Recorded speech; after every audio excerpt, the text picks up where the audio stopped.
விழிப்புணர்வு வணக்கம். மனிதவள மேம்பாட்டு ஆராய்ச்சியாளர், அக்குப்ரெஷர் மருத்துவர். இது இமயவரம்பு. இன்றைக்கு நாம் பார்க்கக்கூடிய தலைப்பு தற்கொலை மனப்பான்மை.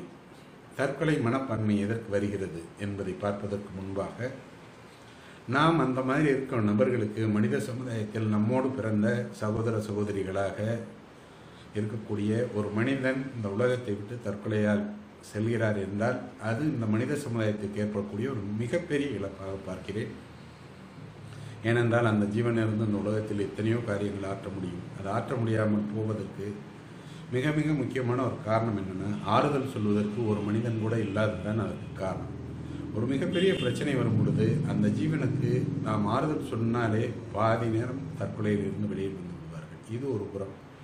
இன்னொரு புறம் பார்த்தீங்கன்னா, நான் சட்டக்கல்லூரியில் படிக்கிற காலத்திலிருந்தே ஏராளமான மாற்று மருத்துவ முறைகள், இன்னும் ஃபெங்ஷி, வாஸ்து, மலர் மருத்துவம், ரைக்கி, இது மாதிரியான அக்குபஞ்சர், அக்குப்ரெஷர், இன்னும் ஏராளமான மாற்று மருத்துவ கலைகள் கற்றேன்.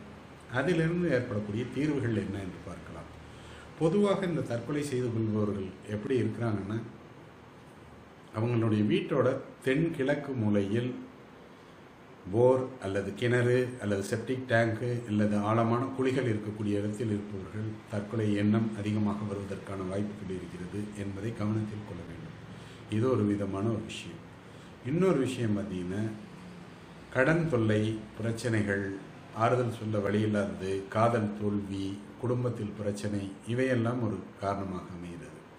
இந்த மாதிரி மனநிலைகள் வரும் பொழுது என்ன செய்யணும்னா, தற்கொலை எண்ணம் யாருக்கு வருகிறதோ அப்போ பார்த்தீங்கன்னா அவங்களுடைய இடது பக்கத்து மூக்கு துவாரத்தின் வழியாக காற்று அதிகமாக சென்று வரும். அப்படி வரும்போது அந்த இடது பக்கத்தை அடைச்சிக்கிட்டு வலது பக்கத்தில் மூச்சை நல்லா இழுத்து விட்டுட்டு இருந்தோம்னாவே, ஒரு 5 நிமிடம் விட்டுட்டு இருந்தோம்னாவே அந்த தற்கொலை மனப்பான்மை நம்மை விட்டு போய்விடுவதை பார்க்க முடியும். இதெல்லாம் மிக எளிய முறையில் சரி செய்ய முடியும்.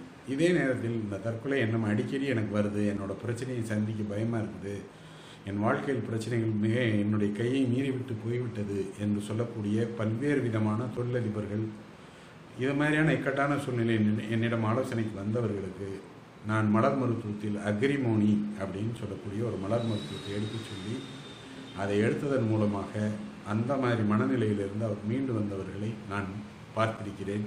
அதனால் யாருக்கெல்லாம் இந்த தற்கொலை மனப்பான்மை வருகிறதோ அவர்கள் இந்த அக்ரிமோனி அப்படிங்கிற ஃப்ளவர் எக்ஸ்ட்ராக்டை எடுத்துக்கொள்வதன் மூலமாக நம்முடைய வாழ்க்கையில் ஒரு உயிரை காப்பாற்றிய புண்ணியம் நமக்கு வந்து சேரும்.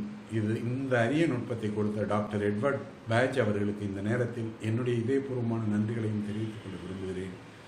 உங்களுக்கு தெரிந்த யாருக்காவது இது மாதிரி எண்ணங்கள் அதிகமாக வருகிறது, அடிக்கடி பிரச்சனையாக இருக்கிறது என்று சொல்கிறார்களோ, இவர்கள் இந்த அக்ரிமோனியை வந்து ஒரு ரெமடியாக எடுத்துக்கொண்டு வந்தால் ஒரு 3 நாட்களிலிருந்து ஒரு வாரத்திற்குள் அந்த மனநிலையிலிருந்து அவர்கள் மீண்டு வந்து விடுவார்கள். அவர்களுடைய பிரச்சனையை சந்திக்கக்கூடிய அளவிற்கு அவர்களுடைய மனதில் பலமும் உழைப்பும் தெளிவான சிந்தனையும் அவர்களுக்கு வர ஆரம்பித்துவிடும். இந்த அரிய நுட்பத்தை உங்களுடன் பகிர்ந்து கொள்ள விரும்புகிறேன். நாளை வேறொரு அற்புத தகவலுடன் உங்களுடன் தொடர்பு கொள்கிறேன்.